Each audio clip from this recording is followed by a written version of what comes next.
যখন আল্লাহ রাসূল তিলাওয়াত করতেন আবু জেহেল তার ঘরে বসে থাকতে পারত না। কিতাবের মধ্যে আসতেছে দিনের বেলায় গালি দিত, আমার ভাতিজাটা পাগল, আমার ভাতিজা জাদুকর, সুন্দর সুন্দর বানাইয়া কথা বলে।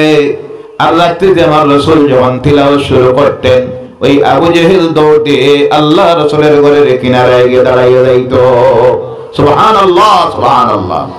একদিনের ঘটনা ঘটেছে, আবু জেহেল রাত্রিতে তিলাওয়াত শুনে যখন রওনা করেছে রাস্তায় সাক্ষাৎ হয়ে গেল উতবার সঙ্গে, আরো একটু জায়গা গেল সাহেবার সঙ্গে, হয়ে গেছে তিনজন। কয়জন? তিনজন। আরো একটু আগে যাওয়ার পর আবু সুফিয়ান সেই সময়ও ইসলাম গ্রহণ করেন নাই, পরবর্তীতে ইসলাম গ্রহণ করে জালিলুল কদর একজন সাহাবী হয়েছিলেন, সেই সময় ইসলাম গ্রহণ করেন নাই আবু সুফিয়ান। চারজন এক জায়গায়। কয়জন? চারজন যখন এক জায়গায় একত্রিত হলেন, একজন আর একজনকে জিজ্ঞাসা করে কোথা থেকে এত গভীর রাত্রিতে? একজনে আর একজনকে জবাব দেয় লজ্জা করে লাভ নাই, লুকাইয়া লাভ নাই, চারজন তো এক জায়গা থেকে। সুবহানাল্লাহ বললেন না? আপনাদের হাত বাপটা বালা না, বোঝা যায় জীবনের পয়লা ওয়াজে আইছে। কোন জায়গায় আলহামদুলিল্লাহ, কোন জায়গায় নাউযুবিল্লাহ, কোন জায়গায় আল্লাহু আকবার, এটা বাবু শিখলা না। খুশির সংবাদ যখন শুনবেন কি বলতে হয়? সুবহানাল্লাহ। আর জোরে বলেন সুবহানাল্লাহ। সাইটটা ইসলামের দুশমন আমার নবীর ঘর থেকে আসতেছে তিলাওয়াত শুনে, এটা খুশির সংবাদ না দুঃখের সংবাদ? তাহলে সুবহানাল্লাহ বললেন না, বলেন সুবহানাল্লাহ। চারজনে মিলে প্রতিজ্ঞা করলো আজকে যা হওয়ার হয়েছে আর না। মানুষ যদি শুনে কি অবস্থাটা হইব। দিনের বেলায় আমরা মানুষকে বাধা দেই, আর রাত হইলে আমরা নিজে যাই তিলাওয়াত শোনার। সুবহানাল্লাহ সুবহানাল্লাহ। প্রতিজ্ঞা করেছে লাত এবং উজ্জার নামে। গোবরের রাত যখন হইছে আবু জেহেল ভাবে আমি যাই, আজকে তো আর কেউ যাইতো না, কাল প্রতিজ্ঞা হইছে, চলে গেছে আবু জেহেল। সুবহানাল্লাহ বলেন। ইসলামের সবচেয়ে বড় দুশমন। উতবা ভাবে আজকে কেউ যাইতো না, আমি যাই। সাহেবা ভাবে কেউ যাবে না, আমি যাই। যাইতে যাইতে আবার চারজন। কয়জন? ওই গত রাতের চারজন আজকে আবার। আল্লাহ রাসূল বুঝতে পারলেন দাঁড়িয়ে আছে কারা তিলাওয়াত শোনার জন্য, আজকে একটু তিলাওয়াত নাম্বার করে দিলেন। এবার যখন তিলাওয়াত শেষ করেছেন ফজরের সময় হয়ে গেছে, চারজন রওনা করেছে যার যার বাড়িতে যাওয়ার জন্য। আর রাস্তায় একজন আরেকজনের সঙ্গে যখন সাক্ষাৎ হয়, একজন আরেকজনকে জিজ্ঞাসা করে গত রাতের প্রতিজ্ঞা গেল কোথায়? আবু জেহেল বলে আর বলে লাভ নাই, আর বলে লাভ নাই। আমার ভাতিজা যা তিলাওয়াত করে এটা তার নিজের হাতের লিখিত নয়, এটা নিশ্চয়ই আল্লাহর কালাম, যার কারণে এই তিলাওয়াতের আওয়াজ যখন কানে আসে লাত এবং উজ্জার কসম করে বলি গড়ে বসে থাকা সম্ভব হয় না। আর সুবহানাল্লাহ। আল্লাহর কালাম। কার কালাম? স্বীকার করেছে আবু জেহেল। আগে লেখক যে সে লিখেছে এটা আল্লাহর কালাম, এটার মতো লেখা সম্ভব নয়।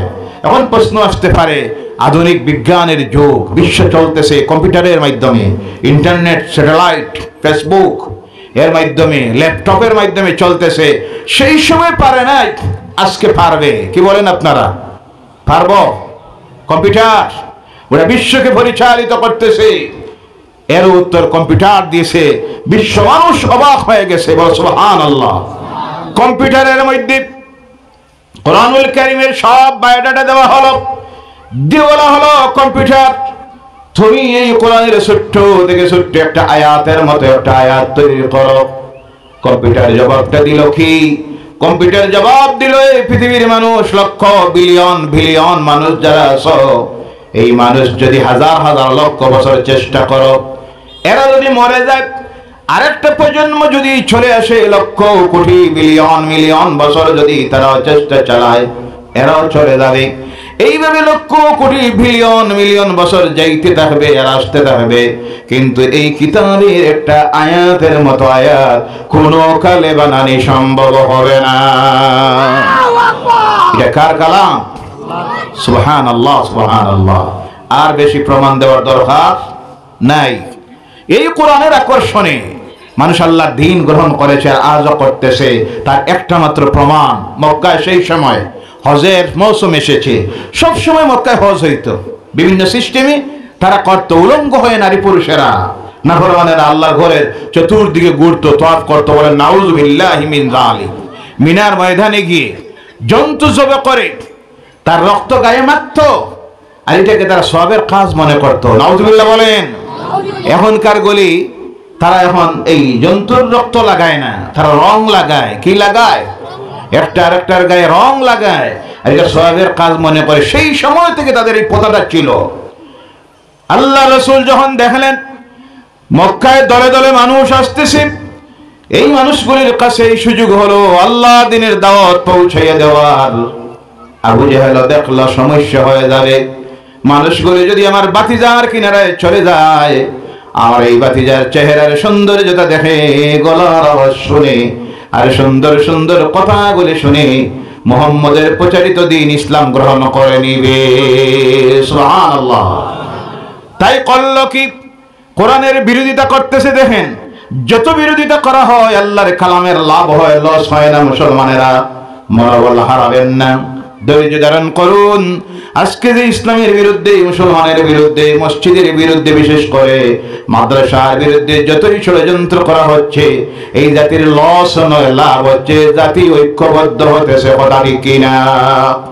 জি ভাইয়েরা আমার, এবার আবু জেহেল মক্কার সব রাস্তায় রাস্তায় থিমাতায় চৌমাথায় এক একজন মানুষ দাঁড় করিয়ে দিল, আর দিয়ে বলল, জানাইয়া দিবা যারা যারা আসতেছে যে জায়গার থেকে, বলবা মক্কায় একজন পাগল ভাই রয়েছে, জাদুকর ভাই রয়েছে, এর কিনারে কেউ যাইও না। নাউযুবিল্লাহ বললেন না? দেখেন আল্লাহর কি হিকমত। আল্লাহ দেখলেন আমার নবী একা গিয়ে দাওয়াত পৌঁছাইতে পারবেন না, এই দাওয়াতের কাজটা সমঝাইয়া দিয়ে আবু জেহেল দে। সুবহানাল্লাহ বলেন। সুবহানাল্লাহ, সুবহানাল্লাহ। সবচেয়ে বড় ইসলামের দুশমনটা আল্লাহ সমঝাইয়া দিল তার দিনের দাওয়াত দেওয়ার কাজ। সুবহানাল্লাহ বলেন। আল্লাহ যখন চায় তার দিনের খেদমত করানির, এক এক নাফরমান দিয়েও কাজ করাইতে পারেনি না। না, এর প্রমাণ আল্লাহ দিল। মানুষ হজ করছে, যারা এসে খবর পাইছে যে একজন পাগল আছে এখানে, পাগল দেখার মানুষের সব সময় একটা উৎসাহ থাকে, আছে না নাই? জি।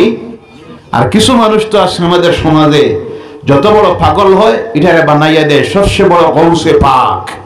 জি, আছে না নাই? আপনাদের এদিকে আছে না নাই? মস্ত বড় পাগল, নামাজ নাই, গোসল নাই, রোজা নাই, চুলের জটা পিছনে যাইতে যাইতে কমরের নিচে গেছে, দুর্গন্ধ আর দুর্গন্ধ। ফেরেশতা তো কিনারায় আমার দূরের কথা, কুত্তা হইতো না। আছে না নাই? কথা বলবেন। আছে। তখন দেখাবেন এক শ্রেণীর মানুষ আছে, এগুলির পিছনে পিছনে ছুটে আর হয় মাল আছে। কি আছে? এর ভিতরে মাল আছে। মাল তো ভিতরে এখানে বাড়ি দিয়ে আছে, চুলের জঠা। নাউযুবিল্লাহ বলেন। গাঞ্জা খায়। আছে না নাই? গান বাজনা ডুল, মরে যায় যখন মাজার শুরু। আর কয়েকদিন গেল ইসালু সফ, নাম লেখি দে গৌসে পাক। নাউযুবিল্লাহ বললেন না? আল্লাহ সব অপসংস্কৃতির থেকে, নাজায়েজ কাজ থেকে আমাদেরকে, ওইগুলির থেকে, পাগল ছাগলগুলির পিছনে যাওয়ার থেকে আমাদেরকে আল্লাহ হেদায়েত করুক। সকলে বলেন আল্লাহুম্মা আমিন। গুলি পাগল, এরা আল্লাহর ওলি হতে পারে না, মাসুফ হতে পারে না, এটা অন্য সাবজেক্ট। এগুলি পাগল, এই পাগলগুলির পিছনে ছুটবেন না। আপনাকে সুস্থ মস্তিষ্কের মানুষ আল্লাহ বানাইছে, আল্লাহর মাকবুল ওলিদের কাছে যান, পিছে যান, পাগলগুলির পিছনে যাবেন না। তো তখন তারা যখন শুনছে পাগল, ভাবলো পাগলটা একবার দেখে যায় যে আমার রাসূলের সামনে দাঁড়াইছে। সুবহানাল্লাহ বলেন। আল্লাহর হাবিবের সামনে দাঁড়িয়ে তারা নিজেকে প্রশ্ন করে, শুনলাম মানুষটা পাগল, এই মানুষ তো পাগল হতে পারেন না, কারণ পাগল হইলে মাথার চুল এলোমেলো থাকে, চুলের খবর থাকে না। এই মানুষের মাথার চুলগুলি পরিপাটি করে মাঝে দিয়ে পরিপাটি করে রাখা এত সুন্দর, এই মানুষ কখনো পাগল হতে পারে না।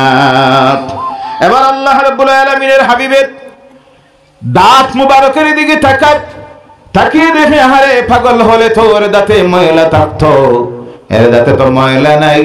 মুস্কি হাসি যখন দিতেন, সামনের দান মুবারক থেকে নূরের ঝলক বাইর হতো। সুবহানাল্লাহ বলেন।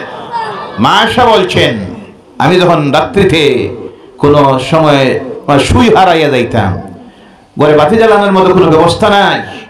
অভাবের কারণে আমি আল্লাহ রসুলকে বলতাম আপনি একটা মুস্কি হাসি দেন, আর আল্লাহ রসুল মুস্কি হাসি দিতেন, আর দাঁতের নূরের ঝলকে আমি আমার হারানো সুইটাকে খুঁজাইয়া পাইতাম। সুবহানাল্লাহ বলেন। সেই ছিল আমার নবীর দাঁত মুবারক, চুল মুবারক। আমার নবীর গায়ের কাপড়ের দিকে তাকিয়ে দেখে এই মানুষ পাগল হতে পারে না, যার গায়ের কাপড় এত সুন্দর। কিনারায় যায়, যাওয়ার পরে আরো অবাক হয়ে যায়, এই নবীকে আল্লাহ এমন নবী বানিয়েছিল যার শরীর থেকে যে গাম বাইর হতো, ওই গামের সুগন্ধ মিশকে আম্বরের চাইতে বেশি হতো। সুবহানাল্লাহ। যে রাস্তা দিয়ে হাঁটতেন সবাই খারাপ, আমার নবীকে খুঁজাইতে গিয়ে রাস্তায় বাইর হলেই তারা ওই রাস্তায় ঘ্রাণ পেয়ে যেতেন আমার নবী রাস্তা দিয়ে গিয়েছেন। আমার নবী যে রাস্তা দিয়ে হাঁটতেন সেই রাস্তায় সপ্তাহ দিন পর্যন্ত মিশকে আম্বরের ঘ্রাণ আসতো। সুবহানাল্লাহ, সুবহানাল্লাহ। আল্লাহ রাসূলের আজওয়াজ মুতাহহারা উম্মাহাতুল মুমিনিন, যারা আমার নবীর স্ত্রীগণ, নবীজি ঘুমাইতেন যখন গাম বাইর হতো তারা তা সেটে সেটে বোতলের মধ্যে ঢুকাইয়ে রাখতেন। আর মক্কার কোন যুবতী মেয়ের বিবাহ যখন হতো ওই গাম থেকে সামান্য ঘায়ে লাগাইয়া দিতেন, দিলে সুগন্ধ প্রাপ্ত সপ্তাহ দিন। সুবহানাল্লাহ বলেন। চিন্তা করে এই মানুষ পাগল হতে পারেন না, কাপড়ে ময়লা নাই, দাঁতে নাই, মুস এত সুন্দর পরিপাটি করে রাখা, ছোট্ট করে রাখা, দাড়ির দিকে তাকায়, বলেন সুবহানাল্লাহ। আমার নবীর দাড়ি ছিল কি ছিল না?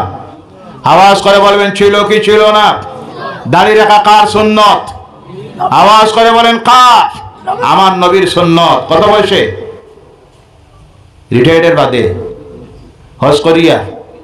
অনেকে কয় হজে এখন গেলে তো অসুবিধা আছে, দাড়ি রাখা লাগবে। মানে হজে গেলে দাড়ি রাখা লাগে, না গেলে দাড়ি রাখা লাগে না। হজে যাওয়ার আগে দাড়ি রাখা হারাম। জি মাসলা ঠিক আছে না ভুল হয়েছে? দেখি যা কই সব মানুষ হজের আগে দাড়ি রাখা হারাম, মাসলা ঠিক আছে? ভুল। দাড়ি যখন উঠে তখন রাখা আমার রাসূলের সুন্নাত। বলো সুবহানাল্লাহ।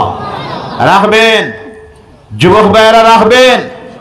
আল্লাহ রাখার তৌফিক দেব। সবাই বলেন আল্লাহুম্মা আমিন। অনেকে চিন্তা করতেছেন যদি এখন দাড়ি রাখি পরে নি বউ পাওয়া যায়। বুঝি দাড়ি রাখলে যদি বউ পাওয়া না যাইতো, আমি অনেক সময় বলি শিখ ধর্ম অবলম্বী যারা একটারও বউ থাকতো না, তারা তো দাড়ি যখনই উঠে তখন জীবনে আর কাঠা নাই। আর আমরা হইল মরার আগে আস্তে আস্তে রিটায়ার্ডে গিয়ে হজ করি আইয়া। অনেকে আবার রাখে মাশাআল্লাহ আলহামদুলিল্লাহ, দূরবীন যন্ত্র দিয়ে দেখা লাগে বাবাদের দাড়ি কোথায়। জি দাড়ি সুন্নাত আমার রাসূলের। উপকারিতা কি আজকের আধুনিক বিজ্ঞান প্রমাণ করতেছে। দাড়ির উপরে ইংরেজি একজন ডাক্তার ইংরেজি একটা বই লিখেছে কমপ্লিটলি 200 পাতা, যে দাড়ির উপকারিতা কি আর মিসাকের উপকারিতা কি। বলেন সুবহানাল্লাহ, সুবহানাল্লাহ। কি নিয়ামত পাইলাম। আমার রাসূল শিখাইয়া দিয়ে গেলেন সুন্নতগুলি। প্রতিটি সুন্নতের উপর আমল করবেন, যত বেশি করে করবেন রাসূলের পরে মহব্বত বাড়বে। বলেন সুবহানাল্লাহ। এবার আমার নবীর দাড়ির দিকে তাকায়, চিন্তা করে এই মানুষ পাগল হতে পারেন না। এত সুন্দর দাড়ি, এত সুন্দর দাঁত, হাতের নখের দিকে তাকায় এত সুন্দর নখগুলি। আজকে আফসোস লাগে এই নবীর উম্মতের দাবি করি, কিন্তু অনেক মুসলমান আছে যাদের গায়ের দুর্গন্ধে নামাজে কেউ দাঁড়াইতে পারে না। আছে না নাই? সবচেয়ে বেশি দেখা যায় অপরিষ্কার অপরিচ্ছন্ন যারা, যা কিছু সব আমাদের মধ্যে। অনেক সময় মনে হয় ট্রেনে, ফ্লাইটে, গাড়িতে অন্য ধর্মের মানুষ আমার সমাজের মানুষ দেখলে নফরত করে। গায়ে ময়লা, কাপড়ে ময়লা, দাঁতে ময়লা, নৌকের খবর নাই, চুলের খবর নাই। আর কোনোটা তো এমন আছে মুসলমানের বাচ্চা, চুলের দিকে চাইলে বোঝা যায় না এটা মানুষের বাচ্চা না গুলার বাচ্চা। আছে না নাই? আল্লাহ এদেরকে হেদায়েত করুক। সকলে বলেন আল্লাহুম্মা আমিন। আর রাসূল বলেন আল্লাহুম্মা আমিন। আমার নবীর দিকে তাকায় আর চিন্তা করে এই মানুষ পাগল নয়। আমার নবীর চেহারা দেখে কলেমা পড়েছে। বলে সুবহানাল্লাহ। কাপড় দেখে, দাঁত দেখে, দাড়ি দেখে কলেমা পড়েছে মানুষ। এবার চিন্তা করে শুনলাম নতুন নতুন কথা বলেন। কি কথা বলেন একটা বার শুনে দেখি। সেই দিন আল্লাহর কালাম কোরআনুল কারীমের অলংকার যে সূরাকে বলা হয়েছে, এই সূরা আল্লাহ পাক নাযিল করেছেন, যেই সূরার নাম হলো সূরা রহমান। কোন সূরা? আওয়াজ করে বলেন কোন সূরা? যাদের তিলাওয়াত জানা আছে পড়ুন আমার সঙ্গে। আল্লাহ রাসূল তাদের সামনে তখন তিলাওয়াত শুরু করেছেন, বিসমিল্লাহির রাহমানির রাহিম, আর রহমান আল্লামাল কুরআন, খালাকাল ইনসান আল্লামাহুল বায়ান। এইভাবে তিলাওয়াত করে যাচ্ছেন। আর পরপর যখন তিলাওয়াত করতেছেন, ফাবি আইয়ি আলাই রাব্বিকুমা তুকাজ্জিবান। ওই মানুষগুলি যারা সামনে দাঁড়িয়ে আছে তাদের মনের মধ্যে প্রশ্ন জাগলো, শুনলাম পাগল, এই মানুষ তো পাগল নয়, শুনলাম নতুন নতুন কথা বলে, এই কথাগুলি তো নতুন নয়, এত সুন্দর কথা জীবনেও কোনো সময় শুনি নাই, এটা মানব রচিত কোনো কথা নয়, স্বয়ং আল্লাহর কালাম হবে, আর উনি আল্লাহর নবী ব্যতীত কিছু নয়। তখন তাদের নিজের অজান্তে তাদের চোখ দিয়ে পানি পড়া শুরু হয়ে গেল, আর তাদের জবান দিয়ে বাইর হওয়া শুরু হয়ে গেল, লা ইলাহা ইল্লাল্লাহু মুহাম্মাদুর রাসূলুল্লাহ, লা ইলাহা ইল্লাল্লাহ। সময় কত সময়, সময় কত সময়, একটা মাপ দিলে টাইম দিয়ে করা যায়। ইল্লাল্লাহ, লা ইলাহা ইল্লাল্লাহ, লা ইলাহা ইল্লাল্লাহু মুহাম্মাদুর রাসূলুল্লাহ সাল্লাল্লাহু আলাইহি ওয়াসাল্লাম। আল্লাহর কালাম শুনে আল্লাহ দ্বীনকে গ্রহণ করলো সেই সময়ের পথহারা মানুষগুলি। আজকে যেই কালাম কোরআন আল্লাহর পক্ষ থেকে এসেছে আমাদের প্রতি, কিন্তু আফসোস সেই কোরআন আমাদের মধ্যে আসা হয়ে গেছে অনুমানিক ১৫০০ বছর। সুবহানাল্লাহ বলেন, কত বছর? ১৫০০। কিন্তু আফসোস লাগে, দুঃখ লাগে, এই ১৫০০ পরও এখন পর্যন্ত আমাদের সমাজের শতকরা ৯৫% মানুষ আল্লাহর কালাম কোরআন এখন পর্যন্ত তিলাওয়াত জানে। নাউজুবিল্লাহ বললেন না? নাউজুবিল্লাহি মিন যালিক। যে মানুষ কোরআন পড়া জানে না, কোরআনের অর্থ তো জানা কল্পনাও করা যায় না। যারা জানে ৫%, আলিম ওলামা হাফাজ যারা, তারা বাদ দিয়া বাকি যারা জানেন তারা এর মধ্যে ৩% যাদের তিলাওয়াত ভুল। বাকি আরো আছেন যারা তারা তিলাওয়াত করেন না।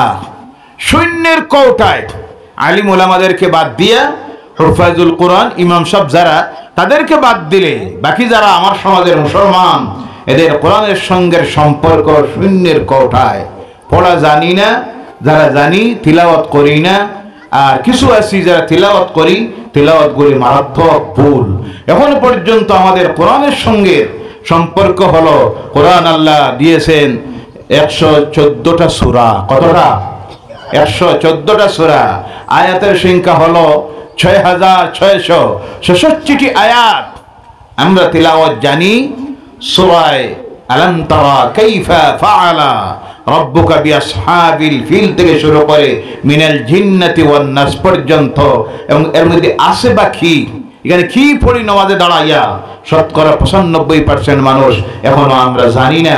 এই না জানার কারণে, কোরআনের সঙ্গে সম্পর্ক ছিন্ন হওয়ার কারণে, কোরআনের জ্ঞান হৃদয়ে না থাকার কারণে এই জাতির সমাজের মধ্যে এসে ঢুকতেছে আল্লাহর নাফরমানি, সকল প্রকারের নাফরমানি আজ আমাদের সমাজে ঘরে ঘরে ঢুকে গেছে। কথা ঠিক কি না? মদ আছে না নাই? কথা বলেন। মদ আছে না নাই? জি, মদ নাই? আছে। মদের ব্যবসায় আছে, সুদ চলতেছে, ঘুষ চলতেছে, জানা চলতেছে, বেপরদাই চলতেছে, বেনামাজ, পরনিন্দা, চুগল, এমন কোন গুনাহের কাজ বাকি নাই যা আজকে মুসলমানদের সমাজে ঘরে ঘরে ঢুকে গেছে। বলে নাউযুবিল্লাহি মিন যালিক। দূরীভূত করার জন্য যে নিয়ামতের কাছে আসতে হবে, সেই নিয়ামতের নাম হলো কোরআনুল কারীম। কারণ দুনিয়ার কোনো ঔষধ দিয়া এই সব রোগ সারানি যাবে না। সারানির জন্য ঔষধ দিয়েছেন কে? আল্লাহ বলছেন وَنُنَزِّلُ مِنَ الْقُرْآنِ مَا هُوَ شِفَاءٌ وَرَحْمَةٌ لِلْمُؤْمِنِينَ নাযিল করেছি আমি আল্লাহ এই কোরআন, আর এর মধ্যে দিয়েছি দুনিয়ার মানুষ তোমাদের জন্য ঔষধ আর শান্তি দিয়েছি, রহমত দিয়েছি মুমিনদের জন্য। সুবহানাল্লাহ। জমিনে মুমিন হইতে হবে, মুমিন হইলে শান্তি পাবেন, আর শান্তি পাওয়ার জন্য আমল করতে হবে আল্লাহর কালাম কোরআনের উপরে। রাজি আছেন? সব রোগের ঔষধ পাবেন এই কোরআনে। কোরআন পড়ুন, কোরআনের সঙ্গে গভীর সম্পর্ক স্থাপন করুন। এই কোরআনকে মিটানির জন্য আজ তারা উঠে পড়ে লেগেছে কিভাবে কোরআন মিটানি যায়, কোরআন বন্ধ করা যায়। কারণ তারা দেখতেছে কোরআন যদি বন্ধ হয়ে যায় মসজিদ বন্ধ হয়ে যাবে, কোরআন যদি বন্ধ হয় মক্তব বন্ধ হয়ে যাবে, কোরআনের শিক্ষা যদি বন্ধ করা যায় তাহলে এদের এক সময় আসবে নামে শুধু থাকবে মুসলমান, তাদের মধ্যে ইসলামের কিছুই থাকবে না। কিন্তু তারা বন্ধ করতে পারবে না। হেফাজতের দায়িত্ব নিয়েছেন কে? হেফাজতের দায়িত্ব আল্লাহ পাক নিয়েছেন। এর জন্য আল্লাহ হেফাজত করার জন্য দুনিয়ার কোন জায়গায় রাখার ব্যবস্থা করেন নাই। আল্লাহ হেফাজতের জন্য এমন একটা জায়গা সিলেকশন দিলেন যেটা হলো মানব বডির সবচেয়ে উত্তমতম জায়গা, যে জায়গার নাম হলো মানুষের হৃদয়, মানুষের কলব। এর জন্য আল্লাহ পাক তার এই কালামের হেফাজতের জন্য এই পৃথিবীতে কিছু মানুষকে সিলেকশন দেয় যাদের সিনার ভিতরে কমপ্লিট আল্লাহর কালাম সূরা আল ফাতিহা থেকে সূরা নাস পর্যন্ত আল্লাহ হেফাজতে রেখে দিয়েছেন, যাদের নাম হলো হুফাজুল কোরআন। সুবহানাল্লাহ। এদের হৃদয়ে আল্লাহ কালাম ঢুকাইয়া দেন। এর কারণে ও আমার ভাইরা, তারা আজকে দেখতেছে এই কোরআনকে যদি বন্ধ করতে হয় স্কুল বন্ধ করলে হবে না, ইউনিভার্সিটি নয়, তারা টার্গেট করেছে মাদ্রাসা শিক্ষাকে বন্ধ করতে হবে। আর করার জন্য এক নম্বরে আমার এই দেশে বিশেষ করে আমাদের এই রাজ্যে তারা বন্ধ করে দিয়েছে সরকারি মাদ্রাসা। আছে? জি কথা বলেন না? আছে? দুই নম্বরে হন পায়তারা করতেছে কওমি বেসরকারি মাদ্রাসাগুলিকে বন্ধ করার পায়তারা করতেছে।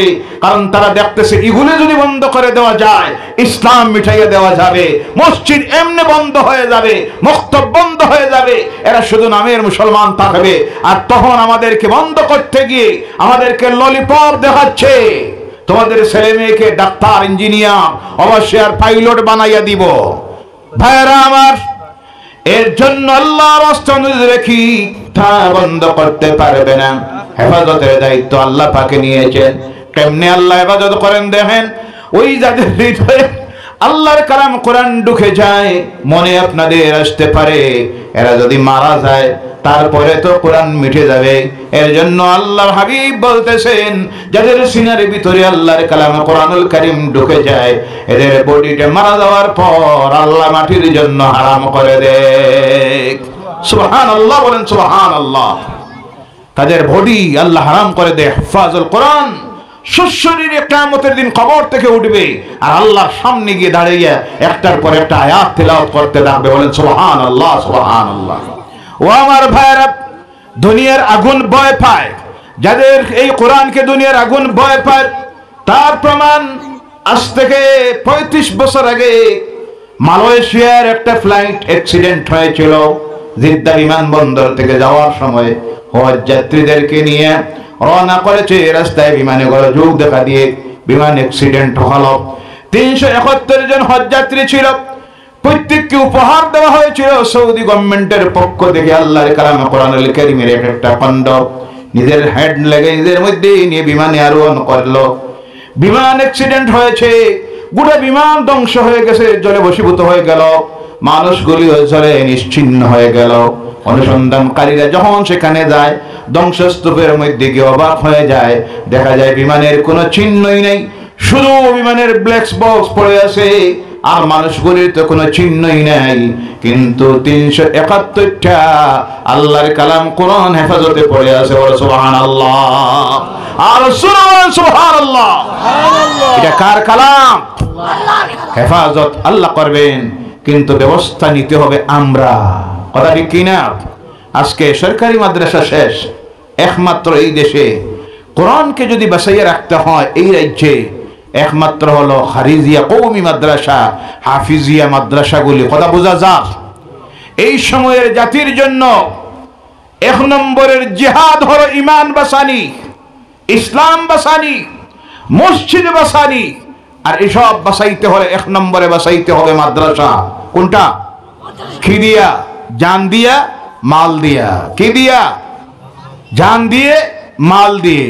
এর জন্য আল্লাহ বলছেন, ইয়া আইয়ুহাল্লাযীনা আমানু হাল আদুল্লুকুম আলা তিজারাতিন তুনজিকুম মিন আযাবিন আলীম تؤمنون بالله ورسوله وتجاهدون في سبيل الله بأموالكم وأنفسكم ذلكم خير لكم إن كنتم تعلمون الله أكبر হে ঈমানদারেরা, ঈমানদারকে আল্লাহ বলছেন ইয়া আইয়ুহান নাস বলেন নাই, গোটা পৃথিবীর মানুষকে উদ্দেশ্য করে আল্লাহ বলেন নাই।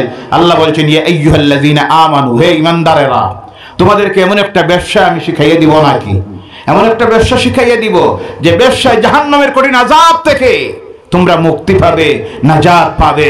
আমরা কঠিন আযাব থেকে জাহান্নামের নাজাত চাই কি চাই না?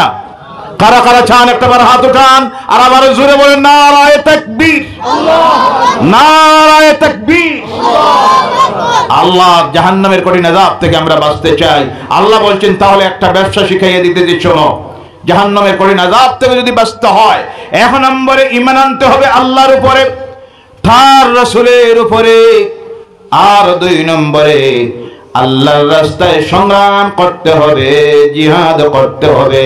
করতে গিয়ে তোমাদের নিজের জান এবং মাল দিয়ে যদি আল্লাহর রাস্তায় সংগ্রাম করতে পারো তাহলে এই কঠিন জাহান্নামের আযাব থেকে তোমরা নাজাত পেয়ে যাবে। এটা তোমাদের জন্য উত্তম যদি তোমরা জানতে। ও আমার ভাইরা, জিহাদ করতে হবে আল্লাহ বলছেন। মনে মনে অনেকের আসতেছে জিহাদ কি, হোয়াট ইজ দ্য জিহাদ? জিহাদ কি? জিহাদ বলতে আমরা অনেকে বুঝি অন্য ধর্মের মানুষ মারা, অন্য ধর্মের মানুষের ধর্মীয় উপাসনালয় আক্রমণ করা, তাদের দেব দেবতা ভাঙ্গা। এর নাম জিহাদ নয়, এর নাম হলো সন্ত্রাস। এর নাম, আওয়াজ করে বলেন, এর নাম সন্ত্রাস। ইসলামে সন্ত্রাসবাদের জায়গা, ইসলাম শান্তির ধর্ম। কথায় কথা এসেছে। আজ সোশ্যাল মিডিয়ায় আমরা দেখতেছি, সত্য মিথ্যা আমরা জানি না, বাংলাদেশের সংখ্যালঘু ভাইয়েরা যারা, বিশেষ করে হিন্দু ধর্মাবলম্বী ভাইয়েরা, তাদের উপর নাকি কিছু ধর্মীয় উন্মাদেরা আক্রমণ করতেছে, বাড়ি ঘরে আগুন দিতেছে, মন্দির ভাঙতেছে, তাদের এই দেবতাগুলিকে অবমাননা করতেছে। সত্য মিথ্যা জানি না। যদি সত্য হয়ে থাকে তাহলে এটাকে আমরা কখনো সমর্থন করতে পারি? ইসলামও সমর্থন করে, এটা করার অনুমতিও দেখ। আমরা তীব্র নিন্দা জানাই। আজকে এই মাহফিল থেকে আমাদের দেশের স্বরাষ্ট্রমন্ত্রী, প্রধানমন্ত্রীর মাধ্যমে সেই দেশের তত্ত্বাবধায়ক সরকারের কাছে আমাদের দাবি থাকবে, সেই দেশের সংখ্যালঘুদের সম্পূর্ণ যেন নিরাপত্তা দেওয়া হয়, তাদের ধর্মীয় অধিকার দেওয়া হয়। ইসলাম যা বলেছে সেটার আপনাদের এই মত আছে না নাই? শুধু সেই দেশে নয়, অন্যান্য পৃথিবীর যে সব দেশে যেখানে যেসব ধর্ম অবলম্বীরা সংখ্যালঘু আছে, সেই দেশের সরকার যারা সাংবিধানিক অধিকার তাদেরকে যেন ফিরাইয়া দেয়, তাদের সকল প্রকারের নিরাপত্তা এবং ফান্ডামেন্টাল লাইফ যাকে বলা হয়, মৌলিক অধিকার যেন দেওয়া হয়। কথা ঠিক কিনা? না হয় অন্যান্য সেই সব রাষ্ট্রেও অশান্তি দেখা দিবে, দেওয়ার আশঙ্কা আছে না নাই? ভাইরা আমার, জিহাদ, জিহাদ হলো প্রতিরোধ করা, জিহাদ হলো অন্যায়কে প্রতিহিত করা, জিহাদ হলো সাধনা করা, জিহাদ অর্থ হলো চেষ্টা করা। জিহাদের অনেক অর্থ উঠে। জিহাদ অর্থ অন্য ধর্মের মানুষ মারা নয়, সমাজে অশান্তি তৈরি করা নয়। আজকের এই ভারতীয়, বিশেষ করে আমরা যারা, আমাদের জন্য প্রথম জিহাদ হলো আমাদের জান এবং মাল দিয়ে ইসলামের হেফাজত করা, কোরআনের হেফাজত করা, মসজিদের হেফাজত করা। আর এর জন্য করতে গিয়ে এক নম্বরে যা বাঁচাইতে হবে সেটা হবে বেসরকারি মাদ্রাসা। কথা বোঝা গেছে? এই জাতির জন্য, কওমের জন্য সবচেয়ে বড় জিহাদ হয়ে গেছে মাদ্রাসাগুলি, বেসরকারি মাদ্রাসা বাঁচানি। কথা বোঝা যা? জি। কিন্তু এখন আমাদের সমাজের মানুষ সচেতন হয় নাই। মাদ্রাসার প্রতি গুরুত্ব দেওয়া হয় না, গুরুত্ব বেশি দেওয়া হয় মসজিদকে। মসজিদ 2 কোটি টাকার মসজিদ, ফজরের নামাজে মুসল্লি 5 জন। কয়জন? মুসল্লি আগে বানানির দরকার না মসজিদ বানানির? কথা বলবেন। মুসল্লি আগে না মসজিদ আগে? মুসল্লা আগে না মুসল্লি আগে? মুসল্লি আগে, পরে মুসল্লা। ইমাম আগে না মুক্তদি আগে? কোনটা? ইমাম আগে। ইমাম কোন জায়গায় বনে? হাই স্কুলে, কলেজে, ইউনিভার্সিটিতে, এই আনোয়ারুল উলুম মাদ্রাসায়। বলেন সুবহানাল্লাহ। কোরআন হেফাজতের জন্য হাফেজ বানানির প্রয়োজন। যারা সারা দুনিয়ার প্রেস যদি বন্ধ হয়ে যায় অসুবিধা নাই। বর্তমান এই পৃথিবীতে এক সমীক্ষায় দেখা গিয়েছে 2 কোটির ঊর্ধ্বে এমনও মানুষ আছে যাদের সিনার ভিতরে কমপ্লিট 6666টি আয়াত আল্লাহ হেফাজতে রেখে দিয়েছে। বলে সুবহানাল্লাহ। আর এই রাখার মাধ্যম হলো বেসরকারি হাফিজিয়া মাদ্রাসাগুলি। বলেন সুবহানাল্লাহ। কিন্তু আফসোস লাগে আমাদের সমাজের মানুষের অবস্থা। উদাহরণ আপনি দেখবেন, ওখানে 3টা বক্স রাখা আছে। কয়টা? তাড়াতাড়ি বলেন, সময় শেষ। কয়টা? 3টা বক্স রাখা আছে। একটার মধ্যে লেখা আছে খাজা বাবার মাজারের সাহায্যের জন্য দিবেন। 2 নম্বরটায় লেখা আছে মসজিদের কাজের জন্য সাহায্য দিবেন। 3 নম্বরটায় লেখা আছে মাদ্রাসার জন্য সাহায্য দিবেন। প্রথমটা খোলা হলো 1 মাস পরে, দেখা গেল দানবাস্কর থেকে, যেটা হলো খাজা বাবার মাজারের জন্য, লেখা আছে এটা থেকে বাইর হলো 1 লক্ষ টাকা। কত? তাড়াতাড়ি বলবেন, কত? 2 নম্বরটা বাহির খোলা হলো মসজিদের জন্য কাজের সাহায্য দিবেন, এটার থেকে বাইর হইল 50,000। কত হাজার?